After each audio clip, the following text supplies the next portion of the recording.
аудиторияда тыныштық болса, бүгін ойыншылар бірде екі ойынға өздеріңіз сенбесеңіздер жеткендеріңізбен құттықтаймын. Әр ойын алдында волнение, қазір де бар. Әр ойын алдында төрешілерге сенбеу, қазір де бар деп ойлаймын, бірақ мына жерде отырған бес төрешілер үшін сіздердің аттарыңызда, атақтарыңызда маңызды емес. Дәл осы кабинеттің ішінде, дәл осы румда өздеріңіздің ойыншыларыңызды қаншалықты шығарасыздар, қаншалықты мына адамдардың ойына пайдалы, қызықты нәрселерді құя аласыздар, сол бойынша шешім шығып, сол бойынша жеңімпазды анықтайтын боламыз. Ендеше жеңімпаздыққа өзінің бірінші тіркелген деген ұсынатын менің Яссауи деген бауырым сізге шақырамыз. Уақытыңызды алған. Ассалаумағалейкум, қайырлы кеш, құрметті достар, көріп отырғанға өте қуаныштымын. Өзімнің бауырым, кластасым Ерланның қарсысында отырғанына тіпті қуаныштымын. Бұл кандидат қара тақтадағы жазуды көрсетті. Достар, түсініп алуымыз керек нәрселер бар, өте көп, өте түсініксіз. Біріншіден, еркек дегеніміз кім жалпы? Жазу, қара тақта не үшін? Ақ тақта не үшін? Қара тақта не үшін? Қара тақтаға, ақ тақтаға қара жазуды кімдер жазылады деген нәрсеге байланысты. Біріншіден, еркек жыламайды деген стереотип бар, еркек жыламайды, еркек тек шаршайды деген стереотип бар. Бәріміз осы жерде отырған. И еркек шынымен де жылай бермейді, по сути. Шынымен жыламайды еркек. Еркек выгорать еткен кезде ғана жылайды. Демек, менің қазір Линкольн ретіндегі міндетім еркек ана ақ тақтадағы қара жазу еркекті выгорать еткізу керек та, и соответственно ол жылауы керек соның кесірінен. Осылай. Енді достар түсініп алуымыз керек, ақ тақта мен қара жазуға байланысты. Ақ тақта, скорее всего, сол ер азаматтың арман мақсаттары қойып отырған, оған артылған үміті, үйдегілерінің, бауырларының, достарының үміті. Енді қара жазумен кімдер жазу жазылады деген нәрсеге байланысты. Қара жазумен тек қана осы клубтағы адамдар ғана жазу жазылады. Оның ата-анасы, оның бауыры, оның досы, оның ата-анасы или оның бауыры, скорее всего, или өзінің әйелі деген нәрсеге байланысты. Келесі. Енді достар түсініп алуымыз керек нәрсе мынау. Не себепті ақ тақтаға ақ жазу жазбайды адамдар? Өйткені ол көрінбейді. Демек, еркекте де тура сондай дүние. Ақ тақтаға ақ жазуды жазатын адамдар бар маған. Маған сал, Ерлан қазір мен ұтып кететініміз айтып, брат, что там ұтып қалдың ба дейді. Ол маған тиісу мақсатында айтса, бірақ мен оны сізге жыламаймын деген, өйткені ол ақ тақтаға жазылған ақ жазу болып тұр да, құрметті достар. Мен үшін ол нәрсенің маңыздылығы жоқ, по сути келген кезде. Ол нәрсе мені выгораниеға алып келмейді. Өйткені мен дебаттағы карьерам әлі біткен жоқ, мен әлі талай осы финалға шығарып деген үміттемін. Осындай нәрсеге байланысты. Демек, қара тақтадағы жазуды жаза алатын адамдар, ол оның близкий окружениесіндегі адамдар. Ол оның ата-анасы или бауыры болады.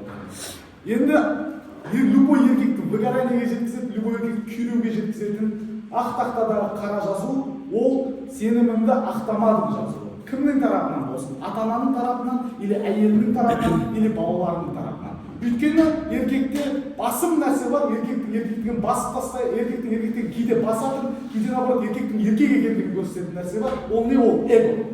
Кез келген еркек бір нәрсе жасағысы келеді, бірдеңкесі бизнес бастап, отбасына көмектескісі келеді, кез келген еркек әйелі бір күшті киім киіп жүргенін қалайды, кез келген еркек бала шағасының әркімнің алдында жалтаңдағанын қаламайды. И ол сол үшін әрекет етеді, әрекеті берекетке жеткізбеген кезде, сенің оның ақталмаған кезде ол күйреуге. Мен құндылықтың соответственно осы күйреуге мен өзіне жауап бар. Достар, мындай түсінікке байланысты. Енді ата-ана тарапынан мен өзім жеке мысалымды қараймын, мен екі қарындасымын. Мен үйдің үлкенімін. Маған мамам күнде айтады. Балам, сен екі қарындасың ертең дұрыс күйеуге беру сенің міндетің.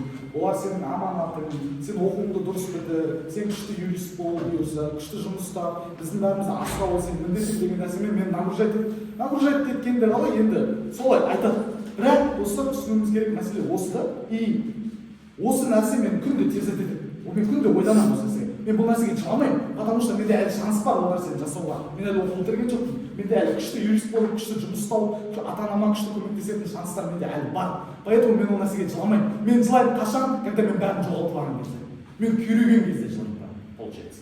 Демек, адамдар, еркектер күйрейді, соответственно, жылайды, қашан жылайды, ол оған сенген адамдардың сенімін ақтамаған кезде жылайды. Демек, ол выгорание, ол шын көңілден келген көз жасы. Или қуаныштың да жылауы мүмкін, бірақ ол выгораниедағы да эмоция бермейді. Түсініп отырсыздар деген ойдамын. Осылайша еркектер күйрегеннен кейін өздерін жоғалтып алады. Біреулер ол аман болып кетеді. Мынау өмет мол болады жағын может деген сияқты. Біреулер контр ойнап кетеді, біреулер PlayStation ойнап кетеді. Осылай өздерін жоғалтып алған адамдар сол контрмен, сол лудоманияда өздерін тапқан секілді болады. Демек, қысқасын айтқан кезде қара тақтадағы ақ жазу, ақ тақтадағы қара жазу, бұл сенімді ақтамады жазуы. Не себепті ол қара жазу, өйткені оны тек қана близкий окружениесінің адамдар айтады. И действительно, ер адамға выгорание болатын дүние, ол осы сенімді ақтамады сөзі. Рахмет. 30 секундта сізге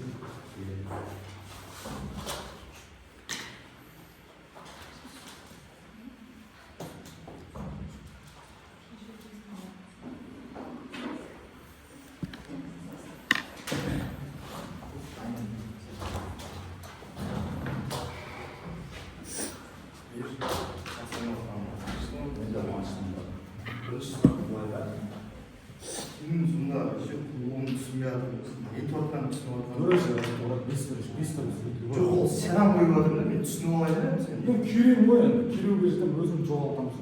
Мен сұрағымды қойын да. Сұрағымды қойын, сен тыңда. Мен сұрақ менің міндетім ғой. Бірінші нәрсе, типа сен сенімді ақтамады деп жатырсың да, барлық сенімін ақталмаған кезде күйрейсің ба, или единственный бірақ сенімін ақталмаған ма? Скорее всего, ол сенімдердің бәрін қандай сенім нақты сен күйретеді? Жоқ, сен конкретно айтшы, қандай сенім сені күйретеді? Мен түсініп жатқан жоқпын. Мысалы, менің сенімім бар Алла Тағалаға деген, немесе менің сенімім бар ата-анама, достарыма деген, соның біреуі ақталмай қалған кезде мен күйреймін ба, немесе тағы басқа сенімдер ме? Мен түсінбей жатырмын. ата-ананың сенімі и оның итогі бір по-любому. Короче, ата-ананың саған мен сенімді алды. Оны сен ақтай алмай жатқан, сенің кінәң ғой, ата-ананың тарапынан саған болған. Нәрсе сол нәрсе ақтай алмағаннан кейін выгорание болады. Жоқ, тақтада жазылу керек. Не именно? Тақтада сенімді ақтамады. Сен ата-ананың сенімін ақтамадың. Ал оны тақтаға жазбаса да адамдар оны түсіне береді ғой. Жақсы.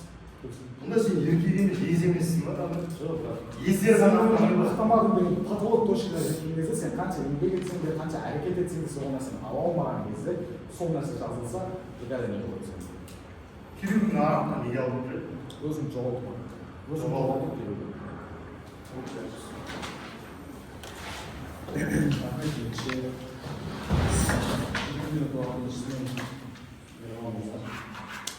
Тақырып былай да.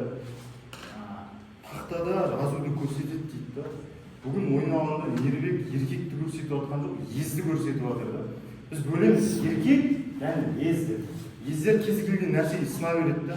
Олар ата-анасының үмітін ақтамай тағы басқалар. Ондайлар көп та қоғамда. Бірақ бізде төрешілер еркек деген ол барлығына үлгереді да. Мысалы, ол елдің қамын ойлауы мүмкін, барлығының қамын ойлауы мүмкін, барлығының үмітін ақтайды да олар. То есть ездер ақтамайды да. Бірақ бұл түсінбейді да, типа ездердің ол түсіндіру керек еді да маған ойнағанда шығып. Еркек деген кім, оның қандай қасиеттері бар, ол қандай қасиеттері арқылы қандай достиженияларға жете алады, қалай сынбайды, бірақ ол сол нәрселерді пайдалану арқылы мықты еркек те ол, потому что енді оны қалай сындырады сол жазылған нәрсе. То есть еркектер ата-анасының үмітін ақтамайды, тағы басқа деген нәрсе бүгінгі ойналғанда жетіп емес, ездер ғана ақтамайды. Ол бір. Екінші, сенімді ақтамау дегенге байланысты. Ол сен сенімді ақтамады деген нәрсені тақтаға да жазудың қажеті жоқ сияқты ше. Потому что оны саған кез келген адам ата-ананың өзі де айта салады да. Балам, сен барып біреуді өлтіріп тастап тағы басқа істеп жататын болсаң, балам сен мен сенімді ақтамадың дейді да. Бірақ одан қылмыскер болып кетіп жатқан адамдар белгілі ортада күйреуге алып келіп жатыр ма өз-өзін? Түрмеден шыққаннан кейін қайтадан сол ісін жалғастырып жатыр да. Значит, күйреу деген неге алып келеді? Адамды полностью жаңағы суицидқа, либо барып асылып қалу, либо тағы басқа сондай нәрселерге алып келу керек, либо ішіп кету керек алкоголизм дейтін жаңағы сондай қайғырған адам сондай болады ғой. То есть күйрегенде неге мысалы Мұқағали неге шығып кетті достар? Потому что Мұқағалидың сенімі ол жерде Мұқағали өзінің барлық халыққа еркек болып халыққа қызмет жасағысы келіп тағы басқасын барлығын істеді, бірақ оған опасыздық жасап тағы сынып кетті да ол просто. Ол сосын күйреніп түсіп кетті. То есть бұл кісінің айтып жатқан исходтары осындай болу керек та, бірақ бұл кісі вообще көрсетпейді ондай нәрселерді. Құндылығын айтады, то есть күйреуге алып келеді дейді.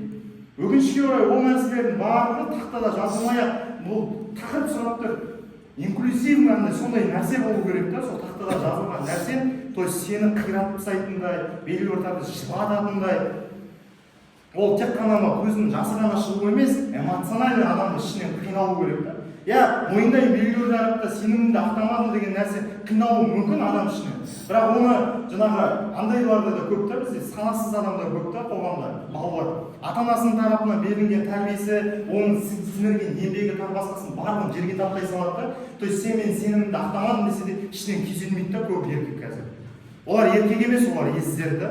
Бұл кісі түсіндіру керек, еркектерге байланысты именно қалай ол схема жұмыс жасайтынын. Мен өкінішке орай оған байланысты түсінбеймін. Енді екінші нәрсеге байланысты выгорать еткен кезде жылайды дейді. Қоғамда барлығы выгорать етіп отыр да қазір. То есть ол выгоранияны сен белгілі бір тарапта жаңағы оқыған кезде ғана выгорать етпейсің, сен жұмыс жасау барысында, либо бізде қазір қоғамда қарсыға кіріп кеткен жігіттер мен қыздар өте көп та, олар қарызды жабамын деп сөйтіп жұмыс істей береді да. Бірақ олар выгорание состояние эффектіде жүреді. То есть бізде қоғамда ондай нәрселер көп та, уже сені сөйтіп күйреуге алып келеді. Бірақ бұл кісінің айтып отқан нәрсесі бүйтіп нетпейді. Просто түсінікті логикасы. Енді вообще мен ойландым да, типа, бұл кандидат тақтадағы жазуды көрсетпегенде тақырып сұрап тұр да, кез келген еркек жылайтын дейді да, еркек жылайтын нәрсені көрсетеді дейді да, жазуды көрсетеді. Мен ойландым да, мысалы, сенің анаң қайтыс болды, немесе әкең қайтыс болды деген нәрселердің барлығы сондай өлімшілдік деген нәрселерді ойландым да басында. Бірақ олар келмейді да, потому что ол нәрселерді біз так жылаймыз да, құрметті достар. Біз ол нәрселерді жылаймыз, потому что ол табиғи нәрсе деген түсіну керек. Сөйтіп ойлана келе, біз еркектер ретінде бізден андай бір кішігірім ұғымдар бар да, мысалы, менің жан досым болады, менің сенімді қасымдағы серігім болады да, то есть белгілі бір тарапта. Мен өмірімде сенемін, ондай достар адамдарда өмірінде тек қана көп та достар, бірақ жолдан қосылған достар көп, бірақ жан досы болады, кішкентай кезінен бірге өсіп келе жатқан. Ол адамға ол жанын да береді да, то есть оған тіпті былай қазіргі тілмен айтқанда Каспийін де беріп қою мүмкін деген сияқты да, әртүрлі да формат.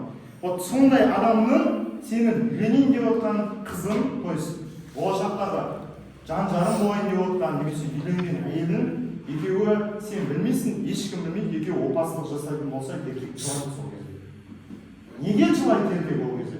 Потому что біріншіден оның әйеліме деген сенімі болады, екіншіден досына деген сенімі болады да. Оны неге жылатады ол нәрсе? Потому что ол сенімі құлдырап кетеді да, әлемге деген, барлығына деген сенімі құлдырайды да. Еркек содан жылай бастайды да. Эмоциональный, жаңағы ойлайды, басында жынданады, неге өйтеді, тағы басқа, бірақ сол кезде оның шынайы жанына батады да ол нәрсе, опасыздық жасаған. Мен бұл жерден айтып жатқан жоқпын, қыз балалар жаман деп. Оларды да бұзатын досы сенің досың да, то есть бұл нәрсеге итермелеген. Сен досына да сен түсін да. Саған ол ауыр болады, потому что саған двойной удар да ол нәрсе. И ол двойной удар болғандығы сені неге алып келеді? Ішкі жан дүниеңнің күйзелісіне алып келеді да. То есть сен уже адамдарға біріншіден сенімнен айырылып қаласың, уже өмірге деген интерестерінен, пландарының барлығы рушится етеді. Потому что мысалы мен бір қызбен жүретін болсам, белгілі бір сондай бір статья ата-анамызды таныстырып, уже дата свадьбы барлығы белгіленген. То есть біздің пландарымыз болашаққа жарқын болады да.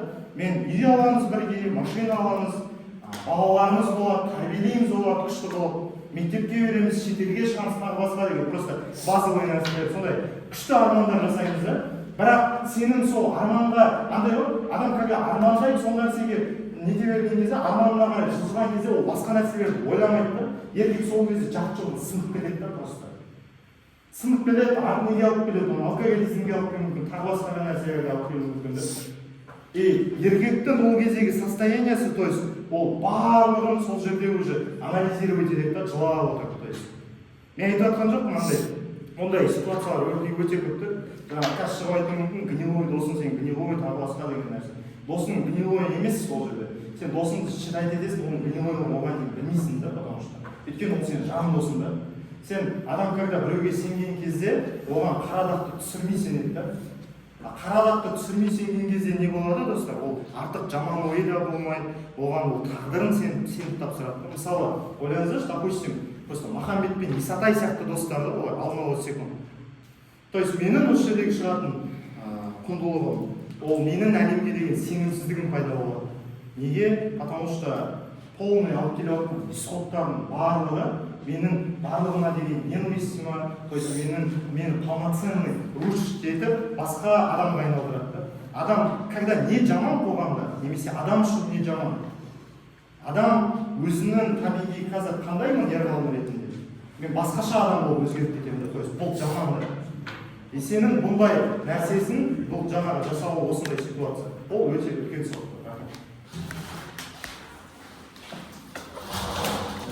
Бірінші үшіне сұрақ бер. Бұндай нәрселер. Мұқағали өлеңін естісеңіз. Мұқағали ма? Мұқағалидың өлеңінің поэзиясының шығармашылығын оқитын болсам, еркек та мен үшін. Бірақ оның ондай фигня зат үшін страдать етіп, шығып кеткен үшін ез деп санаймын. Дәл қазір ойланып тұрмын. По такой же логике Абайда күйзеліске түскен үшін ез болсам да. Абай күйзеліске түскен жоқ, Абай просто ол нәрселерге байланысты ол түсінді да, ол күйзеліске күйзеліске ол қайда түсті. Ол сен ана айтуы мүмкін да, Абай жолы романын оқитын болсақ, Абай жолында былай болады да достар. Бірінші Абай өлеңдерін оқитын болсақ, қара сөздерін шығарады, сол кезде адамдар оны қайырып кетіп, тағыласына күйзеліске шығып қара сөздерін шығарады деп ойлайды да. Бірақ Абайдың өліміне тікелей әсер еткен оның баласының өлімі да. Бірінші Әбдірахман өледі, оның алдында Мағауия өледі деген сияқты. Сөйтіп сол нәрсе оның сар уайымына салып жібереді да. Сол баласының несі өзі итак аяқта сол нәрселермен күресіп жүреді да, ол нәрсе байына соққы болып, жаңағы соның кесіміне түсіпті. Маған айттың ғой, жаңа сенің ақтамау деген дүниеге байланысты, оны тақтаға жазылсаң да білуге болады ғой. Өзінен анты тақтаға жазбай білуге болады. Осы етіп көзесің бе? Мен аны да тақтаға жазбай-ақ білуге болады екенсіз. Тақтаға жазбай-ақ деген кезде екі адамның арасында болған екеуі ғана білетін болса, онда ол нәрсені бүйтіп келіп осы жеткізетін болса сол жерде өлтіріп тастайды. Ең лучший вариант осы болады мен үшін. Тақтаға жазғаннан кейін досын өлтірмей ма сонда? Или желание сеніп болған тақтаға сол түсінбейтін жоқ просто. Желаниесі маңызды емес, қоғамның досы гнилой. Жоқ, мәселе ол емес. Қарашы, брат, мысалға сен менің измена жасадың да, қызым маған измена жасады. Мен білдім да, сол кезде қаным қарай тұрып сені өлтіріп тастадым. Тақтаға жазылған кезде де мен сені өлтіріп тастадым. Өлтіріп жібересің. Маңызды емес. Ез адам, на то и ез ғой, сен келсесің ғой, ол іс-әрекет жасамайды ғой. Ез адам іс-әрекет жасамайды. Жаңағыдай сенімге байланысты, асыра деген дүниеге байланысты. Ез адамның бәрібір ез болсын. Жақсы, ездіктің критерийлері қандай сен үшін? Ез болу үшін қандай өлді? Ез болу үшін конкретно мысалы айтқан сөзінде тұрмайтын болу керек. Өзің тек өзің ғана ойлайтын болу керек. Ол критерий көп қой. Обширно айта бересің. Жақсы. Мына нәрсеге келсесің онда, то что ез адам, скорее всего, ер адамға қарағанда іс-әрекет жасамайтын болып шығады. Или ез адам оның ата-анасының сенімін ақтамаса да, ол скорее всего сезінбейді ата-анасының сенімін ақтамай жатқанда. Ез адам ба? Ез адам. Ол по натуре ез адам да, понимаешь, ез адам. Еркек болмаған ол ешқашан. Мен айтып жатырмын, еркек адам, который іс-әрекет жасаған, из-за этого ол да бәріне болады. Түсінбейді, жақсы. 30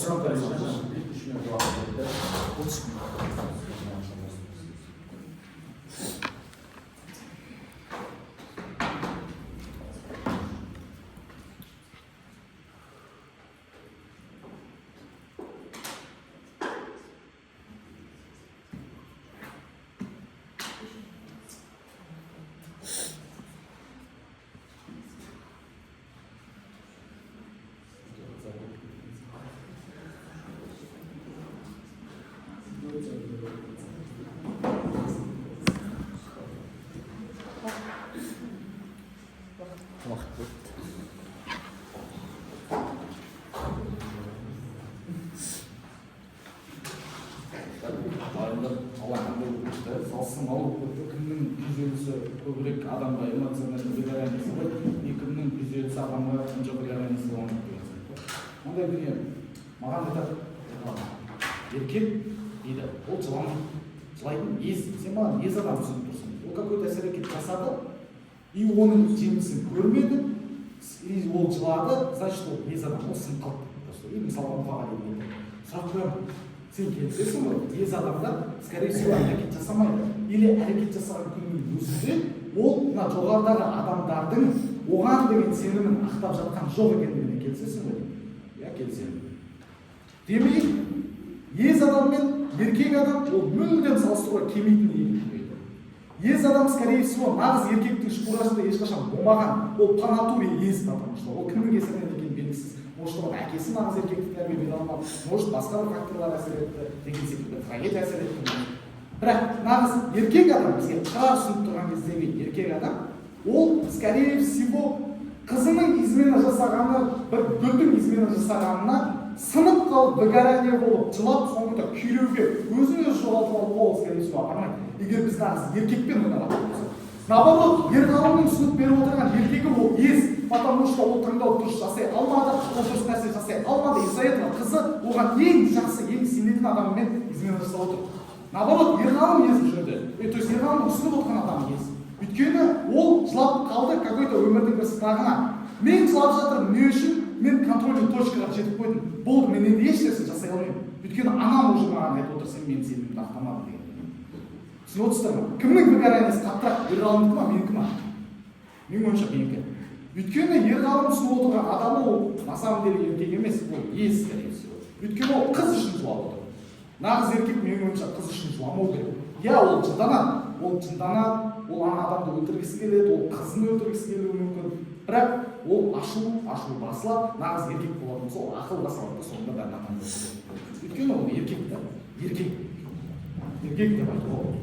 Ал ез адам болса, ол жылап қалады, ол бұдан кейін мен қызға сенбеймін, ешкіммен жүрмеймін, мен ешкімді сүймеймін деп сөйтіп ойнатады да.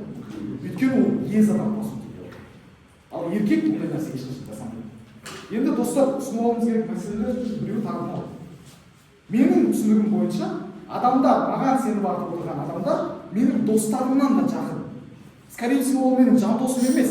Менің жан досымның маған айтқан нәрсесі ол ақ тақтадағы ақ жазу болады, скорее всего. Ол маған қатты әсер етпейді, чем менің ата-анам айтқан маған айтқан нәрсеге байланысты. Ол маған қатты әсер етпейді, менің қарындастарым айтқан секілді. Ол маған қатты әсер етпейді, менің әйелім айтқан секілді.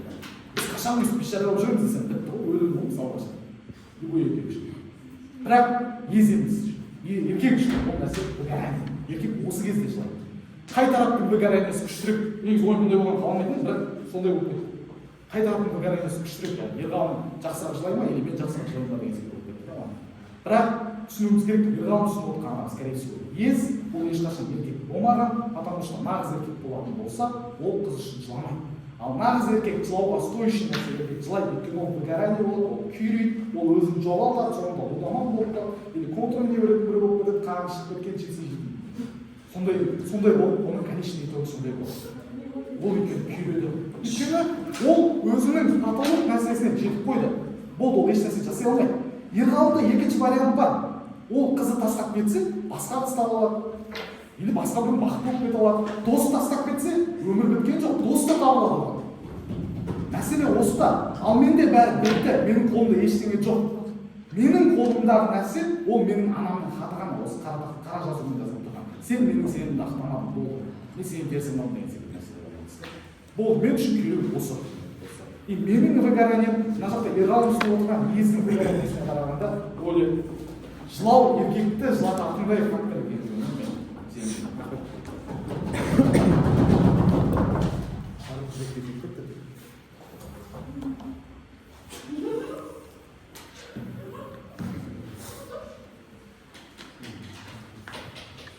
Сендер тұрып отырсың да шүкір. Қайтар ойынмен қуаныштымын. Ербек бүгін ойнағанда абсолютно бар, не үшін? Бірінші. Ербектің айтып жатқан нәрселердің барлығының орны толады да.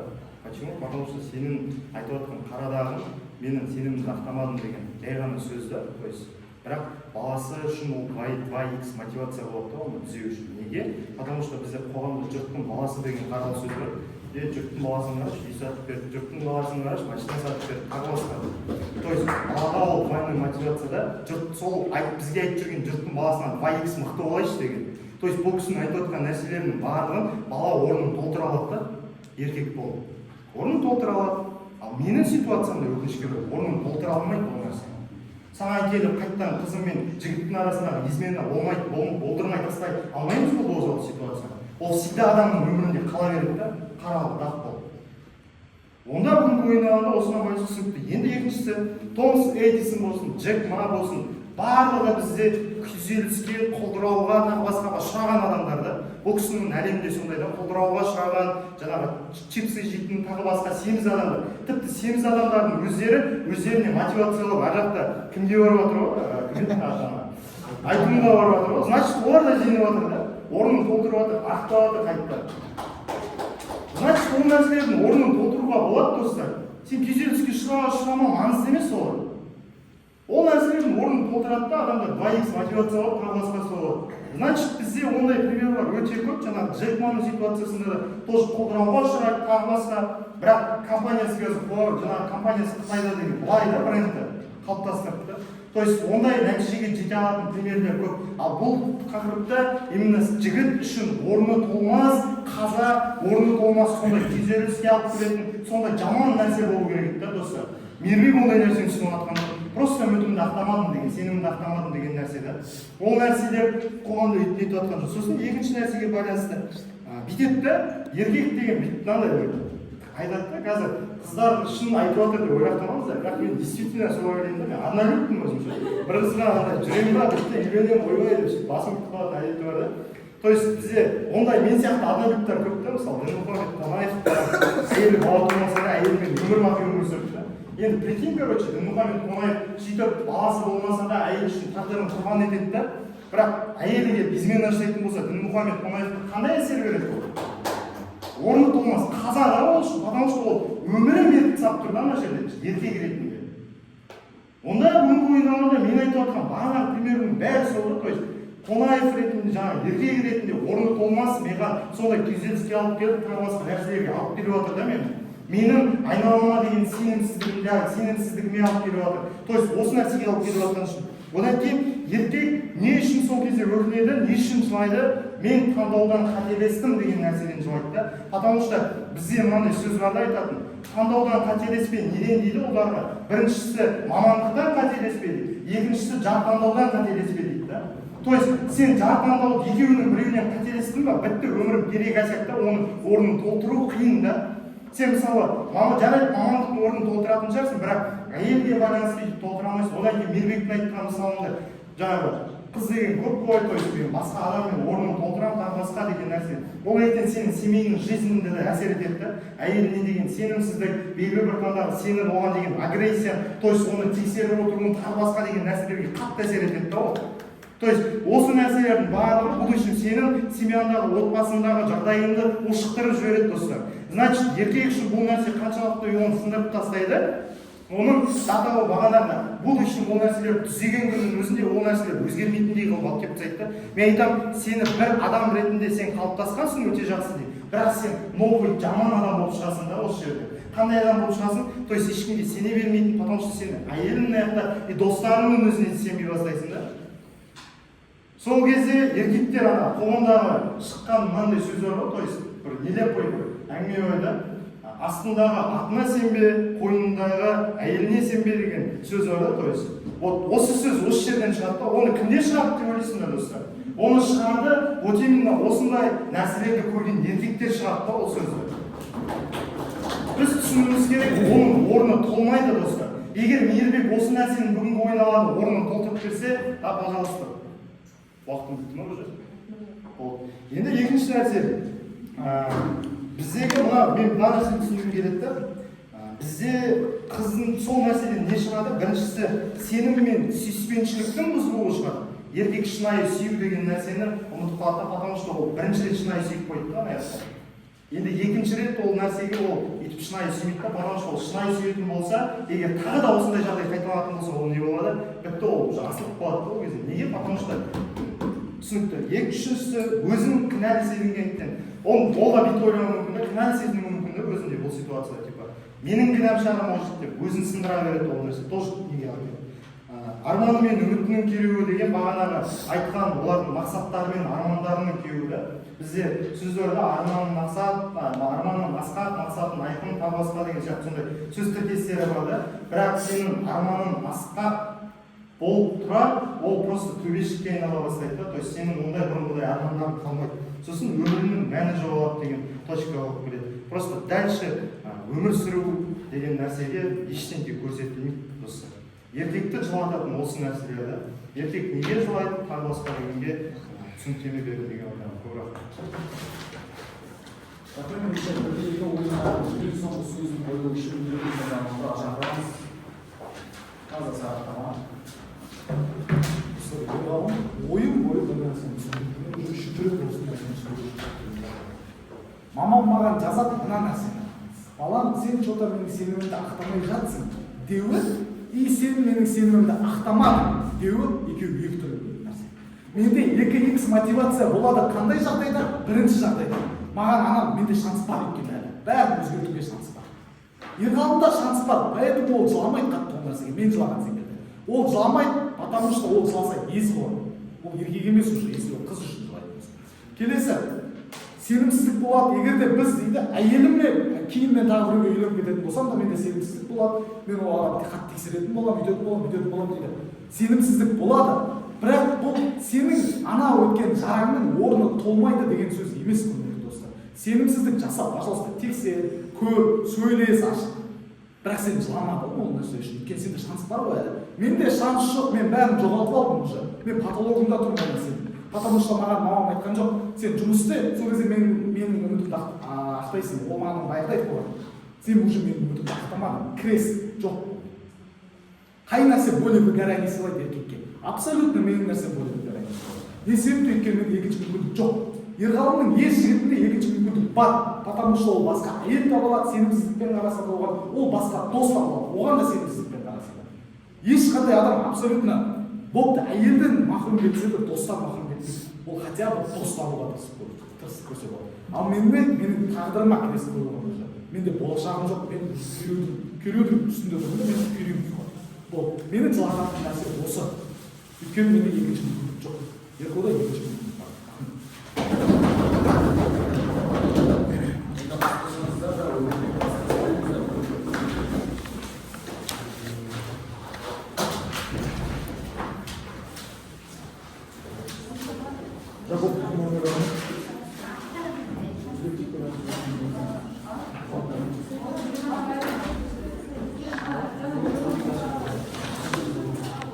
Сыныптегі